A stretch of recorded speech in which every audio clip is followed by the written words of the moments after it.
Alors, qu'est-ce qui va se passer? Écoutez, derrière la démocratie, il y a une oligarchie, c'est-à-dire une minorité de personnes qui, n'est-ce pas, tiennent les rênes dans l'ombre. C'est ça, ces petits groupes-là. Ils sont issus du même groupe.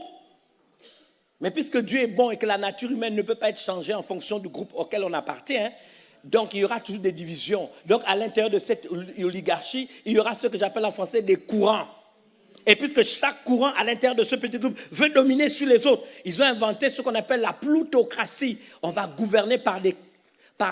qui dit argent dit pouvoir. Donc je veux me battre, je veux voler, délit d'initié, rentrer dans la mafia, faire ceci, faire cela, faire du lobbying, pour qu'à l'intérieur du groupe, c'est mon idée qui passe. Mais puisque maintenant il y a des scandales et que les gens peuvent aller en prison, on a déguisé ça en autre chose. On a inventé la technocratie. Mais la technocratie, c'est quoi? Gouverner par des techniques, y compris occultes. Alors on est dans des cercles. Et donc, mes amis, mettez-moi Ecclésiaste 5, versets 5 à 8 sur le tableau. Parce que si l'Église ne comprend pas ça, on va dire, je n'ai pas changé l'Église pour transformer. Bien aimé, vous ne pouvez pas transformer une nation si vous ne changez pas dans votre compréhension des événements qui se passent devant vous. J'ai dit Ecclésiaste, chapitre 5. Oui. J'ai dit à partir du verset 5. Et je terminerai au verset 7 ou au verset 8. Ça dépendra de mon humeur. Mieux vaut pour toi ne point faire un vœu que d'en faire un et de ne pas l'accomplir.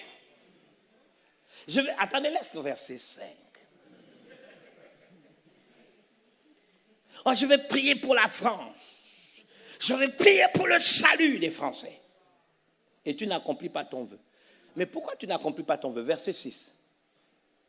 La Bible dit maintenant, ne permets pas à ta bouche de faire pécher ta chair et ne dis pas en présence de l'envoyé que c'est une inadvertance ou une erreur. Pourquoi Dieu s'irriterait-il de tes paroles et détruirait-il l'ouvrage de tes mains? Je m'arrête là.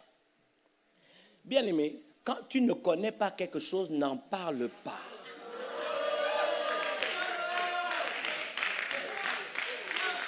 J'aimerais dire à l'Église de France, être chrétien né de nouveau ne nous donne pas plus de droits que d'autres. Même avoir un nom écrit dans le livre de vie ne te donne aucun droit pour juger les gens. Si tu ne sais pas quelque chose, tais-toi. Il y a des gens qui pensent, parce qu'on est chrétien, parce qu'on est né de nouveau, parce que notre nom est dans la vie de vie. Bien aimé, mais vous racontez des histoires. Vous savez c'est quoi le pouvoir? Vous savez c'est quoi ces milieux-là? Et vous vous permettez de faire des jugements. Qui es-tu pour être juge? Il n'y a qu'un seul juge, c'est Dieu.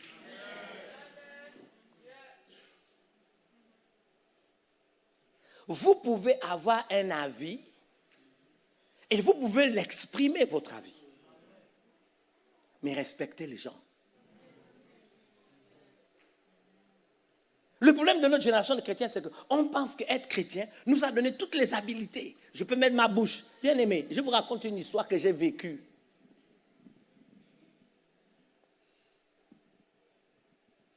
Je l'ai vécu au Burundi, mais je vais raconter une histoire pour vous donner une image.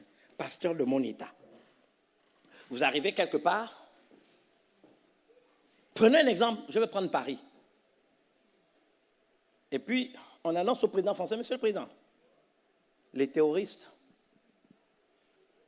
sont à Clermont-Ferrand. Ils ont bloqué la ville et ont décidé de faire des populations, vous savez, des boucliers humains. Ils avancent vers Paris. Vous êtes le chef de l'armée, on a besoin que vous preniez une décision tout de suite. Mettez, imaginez le président Macron qui s'enferme, il doit prendre... Monsieur le Président, il est quelle heure là? 19h15. Vous avez jusqu'à minuit pour nous donner une réponse.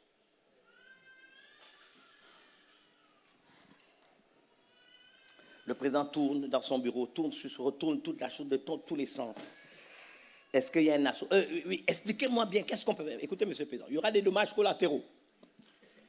Nous pouvons rentrer. Clairement, feront tant d'habitants. Nous estimons qu'il y aura comme le tiers de la ville, les habitants vont partir. C'est le sacrifice que nous allons faire pour éviter que... Ok, donnez-moi 5 minutes. Il revient encore, oui, mais il n'y a pas un autre moyen, il n'y a pas un autre. On peut faire descendre des parachutistes, mais en faisant descendre des parachutistes, ces gars, ils ont des snipers. On risque de perdre. On peut faire ceci, on peut faire cela, on peut faire ceci. On va mettre des caméras, on va envoyer des drones, on va voir. Mais il y aura des pertes. Finalement, il se résout, il dit, bon, donnez-moi 1 heure.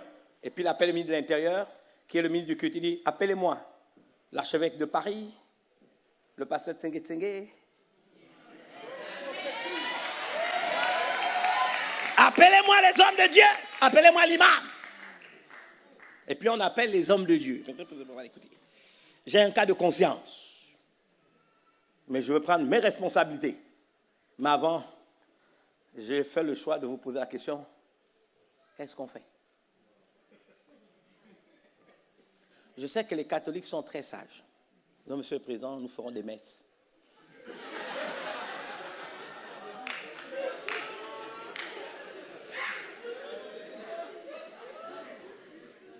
Je sais que l'imam dira « Allah Akbar » Dieu le miséricordieux, nanana, ils diront ça.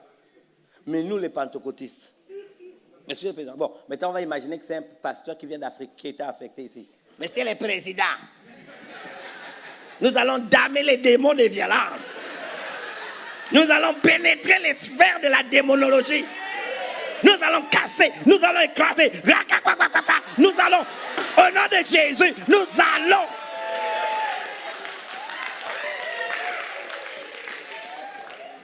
Avec l'onction là, ils vont même lui dire, monsieur le président, dites à l'armée de France de se retirer. Nous-mêmes, nous allons entrer là-dedans. Au nom de Jésus, Jéhovah, nous nous levons. Dieu vivant d'Israël, nous appelons maintenant, nous bombardons, nous bombardons, nous bombardons. J'envoie les flèches, j'envoie les flèches, j'envoie les flèches, j'envoie les flèches.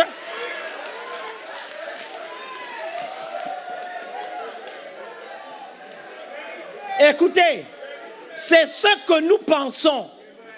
C'est ça notre croyance. Aucune réflexion. C'est un mysticisme diabolique. Nous nous levons, nous envoyons. Maintenant, Seigneur, je prends la mitraillette spirituelle.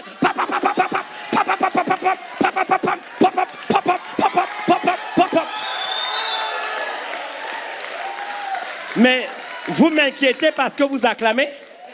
Donc vous êtes dedans. Parce que ce n'est pas acclamable. Et ils vont faire ça. Mais c'est le président, nous les avons bombardés. Demain, vous verrez. Nzambe Nangouya, tu verras demain.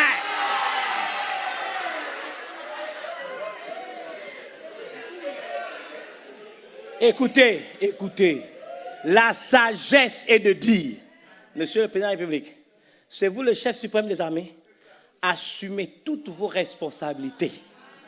Nous ne sommes pas experts dans le domaine, mais croyez-nous, quelle que soit la décision que vous prendrez, nous serons en unité de prière et nous vous soutiendrons dans la prière. Je n'ai pas une expertise militaire, je n'ai rien à dire là-dessus. Il n'y a pas à prendre des armes spirituelles, aller prendre des bombes, aller prendre des mitraillettes pour aller faire une guerre qui n'est pas de mon domaine.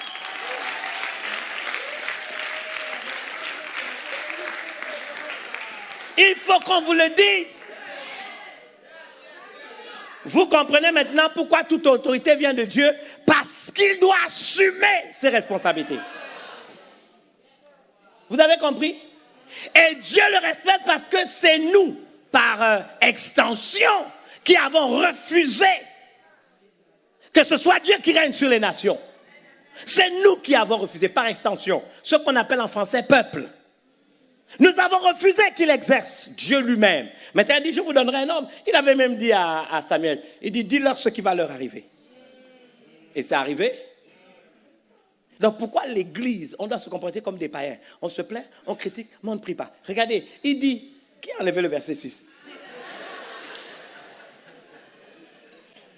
Notre papa, notre bouche fait pécher notre chair. On parle de ce qu'on ne connaît pas. Il dit, ne va pas dire après, et les chrétiens sont ignorants.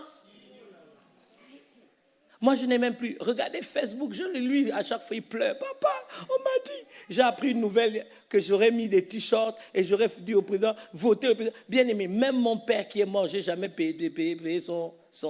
L'une des choses les plus absurdes que je pense, en ce qui me concerne, c'est de porter l'effigie d'un homme. Vous savez, quand j'ai fêté mes 30 ans, elle est là. Écoutez, je vous dis, quand j'ai fêté mes 50 ans, le jour du 50e anniversaire, et on fêtait nos 30 ans dans le ministère. Je fêtais mes 30 ans dans le ministère. Les gens ont voulu porter mon effigie.